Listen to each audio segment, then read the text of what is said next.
Good morning, I'm back again and I'm reading on from where I finished off in the earlier first part of this is the second part.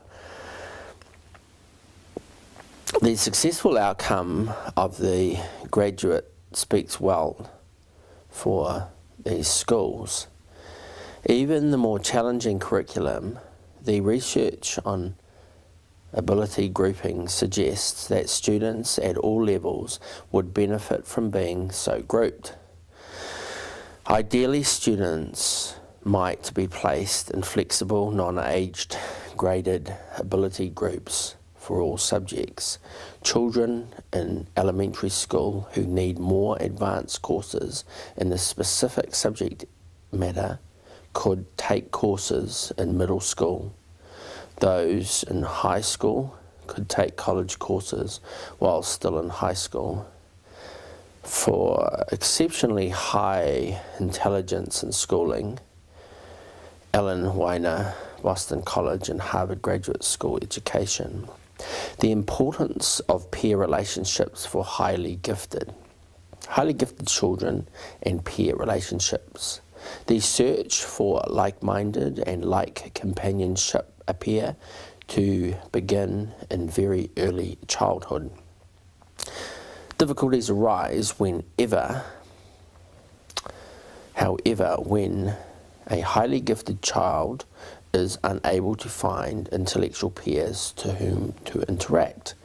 Where the gifted child gravitates towards intellectual peers in older age groups is not facilitated by the school, or where it is actively thwarted through the school's insistence that the child remain full-time with chronological peers, there is a strong tendency for exceptionally gifted children to become socially isolated, preferring the intellectual stimulus of their own thoughts and play to the tedium imposed by continual interaction with children whose intellectual and social development ideas, interest and enthusiasm are still at levels which they themselves outgrew several years previously. From Miraca Gross, Exceptionally Gifted Children, page 185. Why a residential school? There are a handful of residential schools for the gifted that specialise residential high schools offer. Because the students study and live together, these schools provide academic and social benefits that most traditional schools cannot. Budgetary constraints in some public schools limit the ability of advanced coursework that high ability students need. In their home schools, gifted children often feel isolated and have few intellectual peers with whom to share their interests. Concentrated funding allows residential high schools to offer an array of advanced courses and educational resources in particular areas such as maths and science and for fine and performing arts.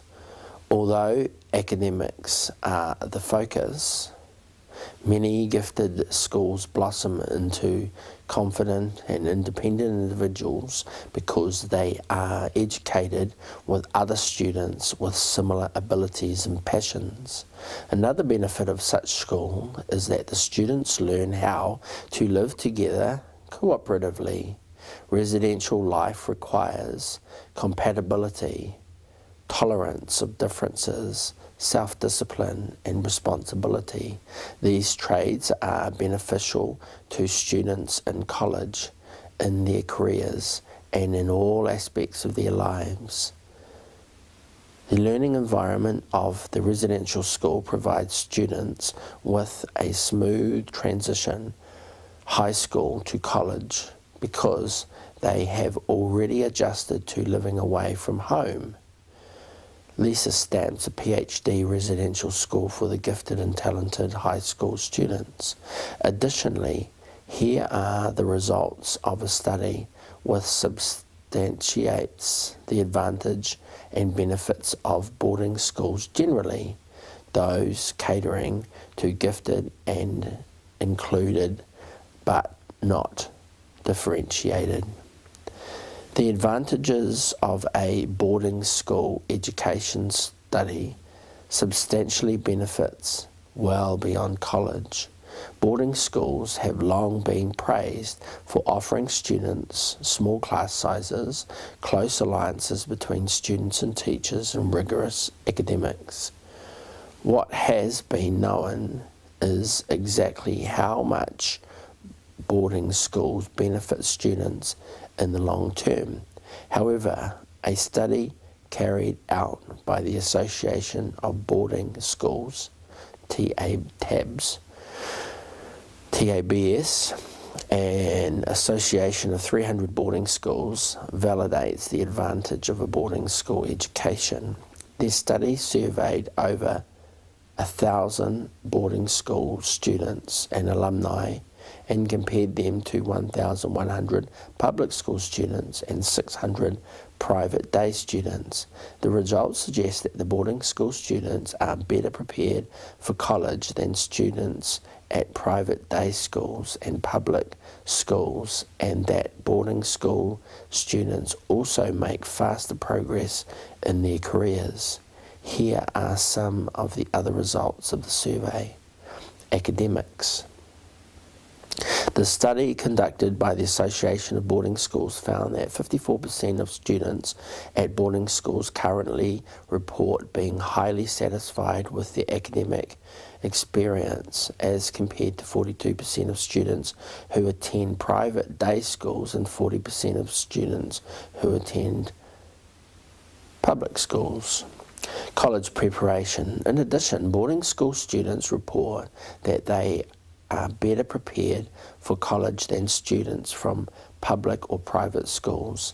The study carried out by the Association of Boarding Schools found that 87% of boarding school students reported that they were very well prepared to take on college academics, as compared to 71% of students from private day schools and 39% of students from public schools.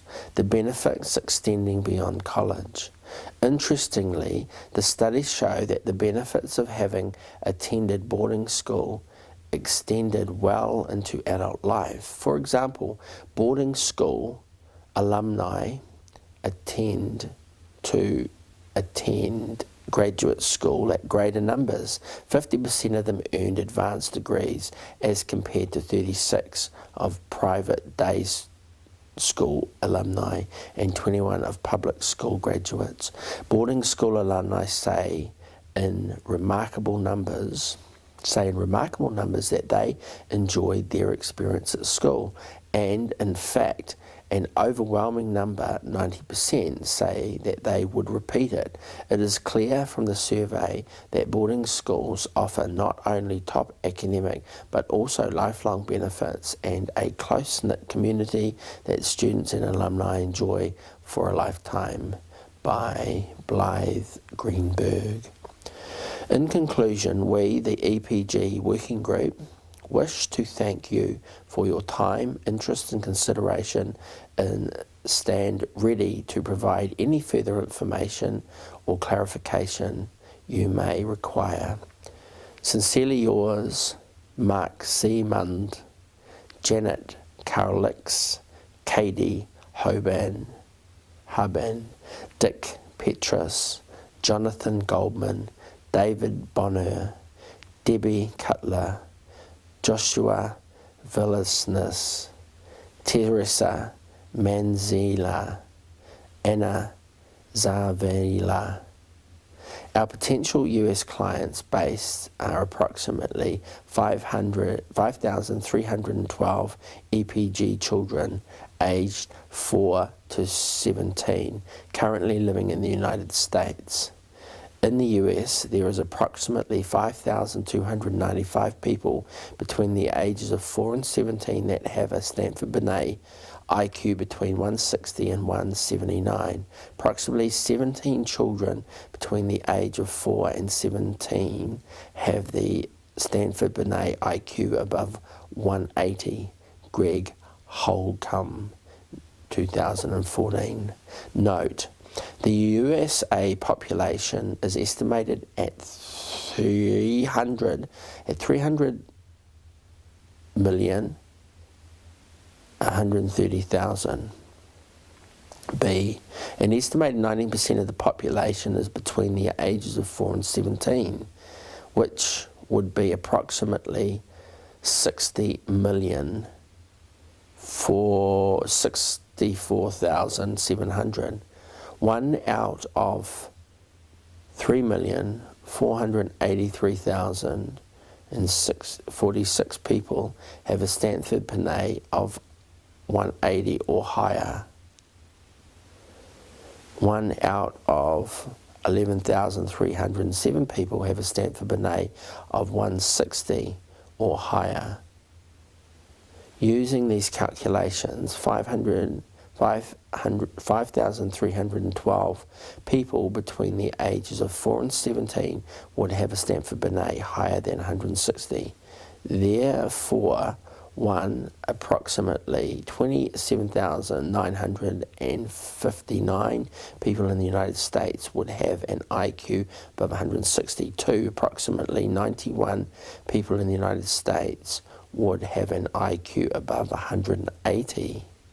3, approximately 5,295 people between the ages of 4 and 17 would have Stanford Binet IQ between 160 and 179. 4, approximately 17 people between the ages of 4 and 17 would have a Stanford Binet IQ of 180.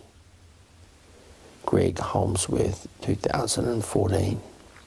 For Canada, Great Britain and Australia, 160 plus all ages, 180 plus all ages, 160 to 179, ages 4 to 17, 180 plus, ages 4 to 17. Canada is 3,483, 10, 522, 1. Great Britain, 6,227, 18, 1,239, 3. Australia, 2,250, 6, 384, 1. That's Joe Staras, 2014. And that ends the reading. So thank you very much, Mark, for asking me to prepare this for you, and I will get back to you by putting it on YouTube.